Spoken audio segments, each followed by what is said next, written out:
On arrive à la fin de cette formation et si tu as appliqué les choses, tu devrais voir arriver des résultats ou des débuts de résultats. Car pour rappel, développer son réseau, ça prend du temps, c'est un travail quotidien et les résultats ne sont pas immédiats. Donc, pour ce qui va suivre, je te conseille de ne pas le faire directement, mais plutôt d'attendre quelques semaines, voire quelques mois. Bah oui, ça n'aurait pas sens de mesurer le succès de son networking si on a à peine commencé à développer son réseau. Évidemment, si tu fais déjà partie d'un réseau et que tu networks régulièrement, cette vidéo va pouvoir t'aider dès maintenant. Pour mesurer le succès de son networking, ça se passe en deux étapes. La première étape, ce sont les indicateurs quantitatifs. Le premier indicateur quantitatif, c'est le nombre de nouvelles connexions. C'est le nombre de contacts qualifiés que tu as ajoutés à ton réseau après un événement ou une période définie. Un nombre élevé de nouvelles connexions indique que tu es actif et que tu prends le développement de ton réseau au sérieux. Pour le mesurer, tu n'as pas d'autre choix que de tenir un registre de tes contacts enregistrés sur un Excel ou un Notion par exemple. Note qui tu as rencontré, dans quel contexte, quand et avec le lien de son profil au minimum.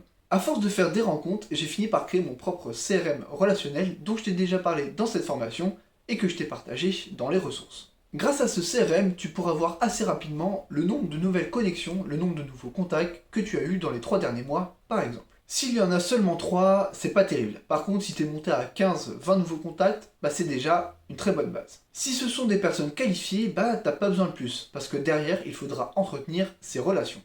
Le deuxième indicateur quantitatif, c'est le taux de conversion. C'est le pourcentage de tes nouvelles connexions qui se transforment en opportunités concrètes, comme des clients, des partenariats, des collaborations, etc.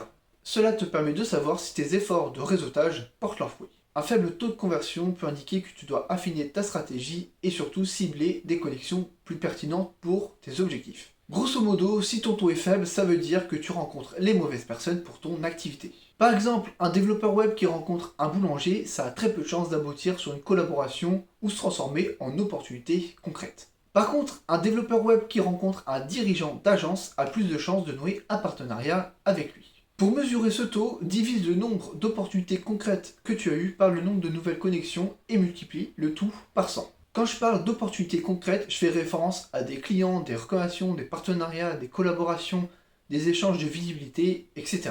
Un bon taux de conversion se situe entre 2 et 5% selon les domaines.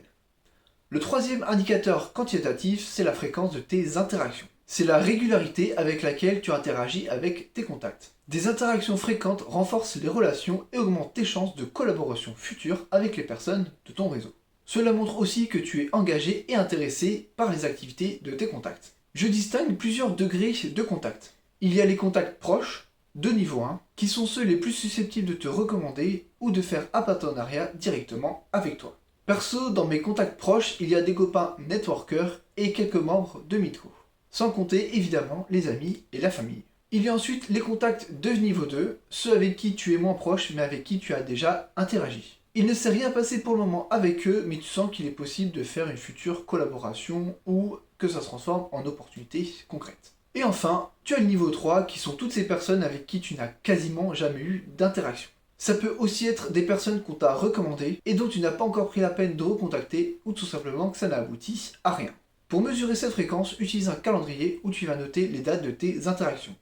Appels, emails, conversations, etc. Et évalue la fréquence sur une période donnée, que ce soit mensuelle, trimestrielle, semestrielle, etc. Perso, j'aime bien avoir 4 interactions mineures avec mes contacts proches par mois et au moins une interaction majeure tous les 2 mois. Interaction mineure égale like, commentaire et interaction majeure égale appel, visio, rencontre physique, café, etc. Et c'est là où avoir un CRM te permet de voir où tu en es avec chaque contact et te fera gagner un temps fou.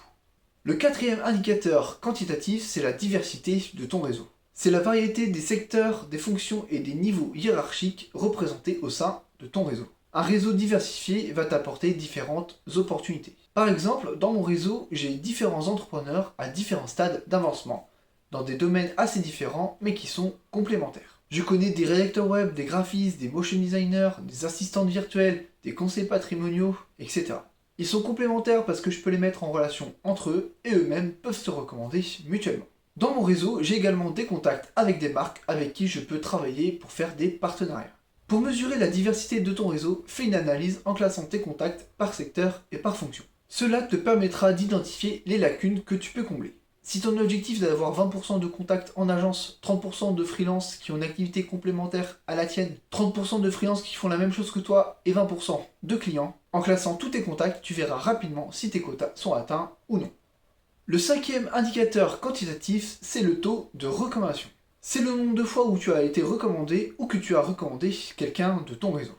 Attention, quand je parle de recommandation, je parle de recommandation qualifiée. Pas simplement d'une phrase « Ah, au fait, faudrait que tu rencontres Jean-Michel, je suis sûr que vous pourrez faire des affaires ensemble ».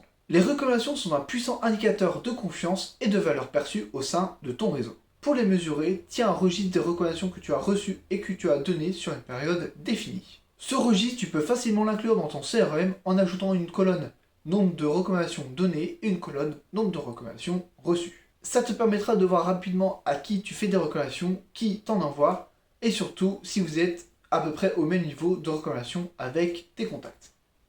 La deuxième étape, ce sont les indicateurs qualitatifs. Le premier indicateur qualitatif, c'est la qualité de tes relations.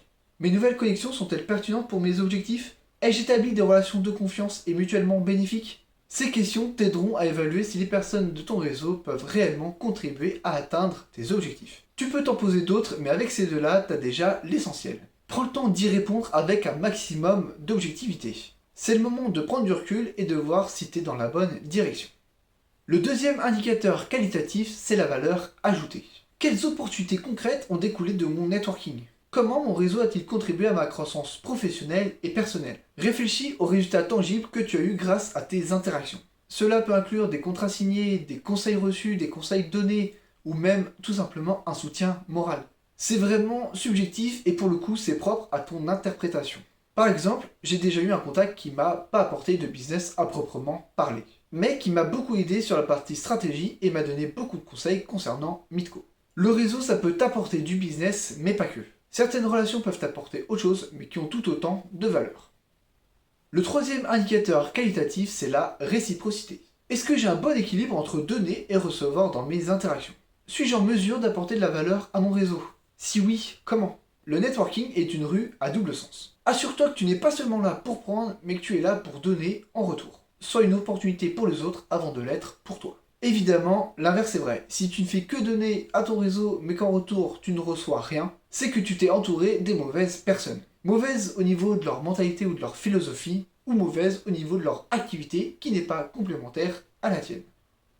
Le quatrième indicateur qualitatif, c'est l'alignement stratégique. Mon réseau reflète-t-il mes objectifs à long terme? Suis-je connecté aux bonnes personnes pour atteindre mes objectifs? Évalue si les personnes avec qui tu interagis sont alignées avec ta vision et tes ambitions professionnelles. Si tu es connecté qu'avec des personnes en CDI chez Carrefour et que toi-même tu es micro-entrepreneur, il y a peu de chances pour que ce réseau te permette d'avancer vers tes objectifs. Et je tiens à préciser que je n'ai rien contre les personnes qui travaillent chez Carrefour. Le cinquième indicateur qualitatif, c'est l'efficacité personnelle. Ai-je amélioré mes compétences en communication ou en réseautage? Suis-je plus à l'aise et efficace lors de mes événements de networking?